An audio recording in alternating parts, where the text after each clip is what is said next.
Ya, selamat sore teman-teman.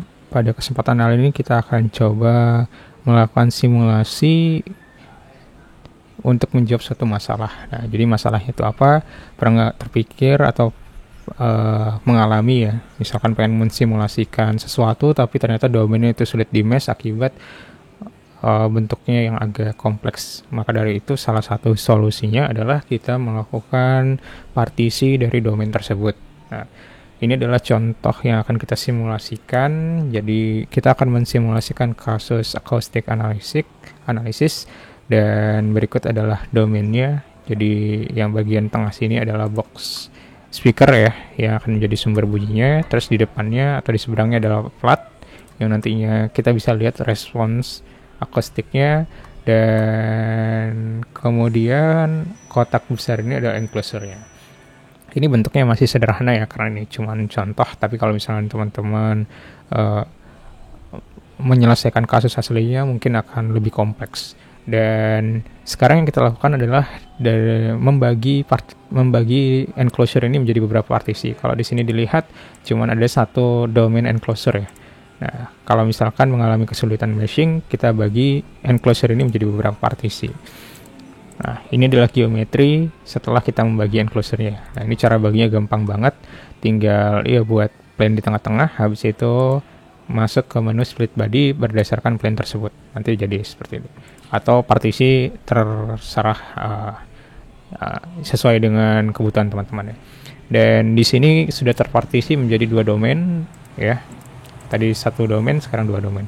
Nah, sekarang gimana cara kita melakukan simulasinya kalau ternyata domain fluidanya sudah terpartisi. Nah, oke ya.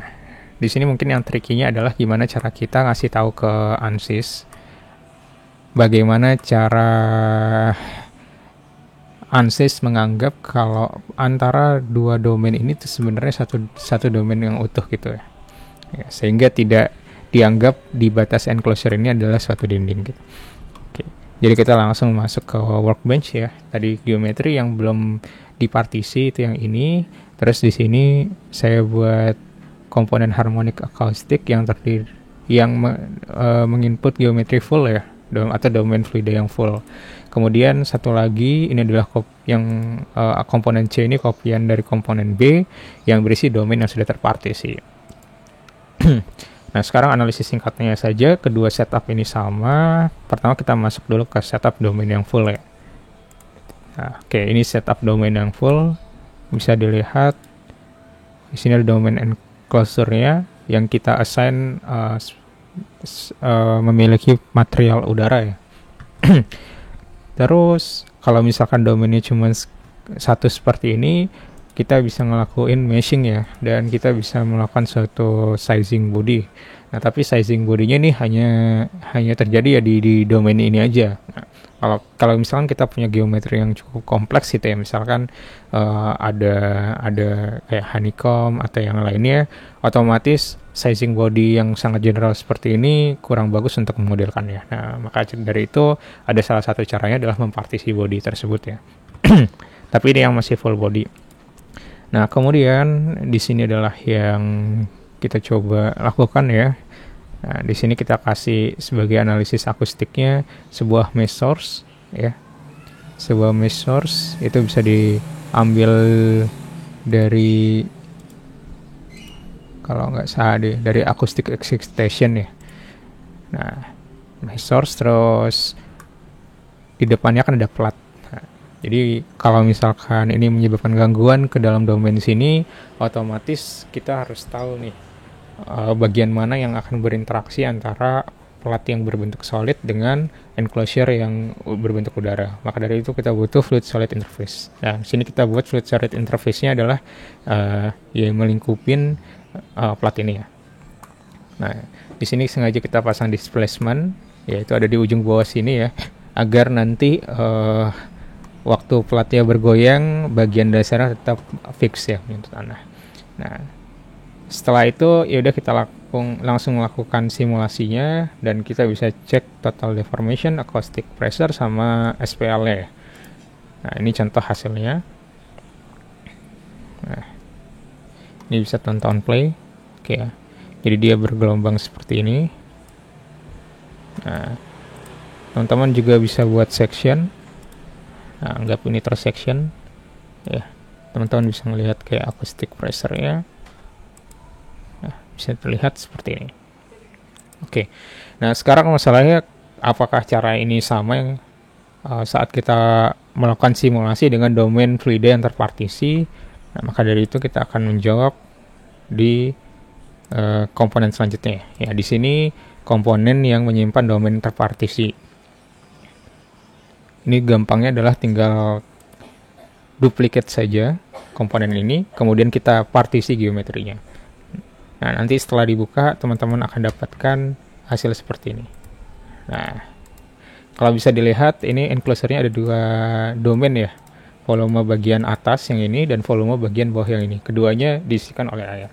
Nah, saat teman-teman membuat seperti ini tanpa melakukan apapun, hanya mempartisi sesuatu yang ada dari space claim-nya ini, nah, secara otomatis akan terbentuk yang namanya connection seperti ini. Nah, kalau yang biasa tidak ada connection-nya, cuman kontak antara si plat dengan si enclosure-nya ya, cuman satu saja. Tapi begitu kita mempartisi domain tersebut, nah kita punya beberapa, ada tambahan dua kontak lagi. Nah, yang pertama adalah kontak antara domain enclosure bawah dan domain enclosure atas. Kedua, nah ini plat dengan domain enclosure bawah, sama yang ketiga plat dengan domain enclosure atas. Nah, sekarang logikanya adalah saat kita ngelakuin simulasi ini, ya udah kita pastikan semua baik permukaan yang ada di plat ataupun di domain di sekitar sini itu saling menempel satu sama lain ya. Maka dari itu type-nya kita set sebagai bonded untuk semuanya. Bonded. Oke. Dan kalau sudah, nah saat kita sudah selesai melakukan partisi ini, berarti kita lebih leluasa untuk ngeset atau menentukan setup mesh yang lebih customized lah, sesuai dengan kebutuhan ya. Anggap bagian paling atas, di bagian di atas ini kita butuh lebih fine dibandingkan bagian yang bawah sini. Jadi kita bisa set misalkan elemen size di atas itu 0,02 meter, sedangkan elemen size di bawah itu 0,025 meter. Nah, begitu kita mesh, kita dapatkan hasil yang berbeda. Nah, hasil berbeda ini terlihat ya. Jadi dari sini kelihatan kalau ukuran mesh di domain atas lebih kecil atau lebih fine lah dibandingkan yang di bagian bawah ini. Nah, selepas itu jangan lupa ditentukan lagi ya teman-teman fluid solid interface-nya, selalu diselect sisi-sisi yang nantinya berinteraksi dengan plate-nya, dengan plat atau dengan solid-nya. Nah, kalau sudah, berarti teman-teman bisa langsung jalankan. Dan nanti dapatkan hasilnya seperti ini. Oke. Dan hasil ini cukup sesuai logika ya. Kayak tadi, misalkan ada gangguan seperti ini, jadi platnya akan bergoyang-goyang, berlikuk-likuk, tapi di bagian atasnya aja, sedangkan di bagian bawahnya fix. Nah, jadi kira-kira seperti itu caranya. Dan untuk meshingnya bisa dilakukan meshing yang ya sesuai kebutuhan teman-teman ya, bisa ngelakuin body sizing atau ngelakuin ya meshing yang lainnya.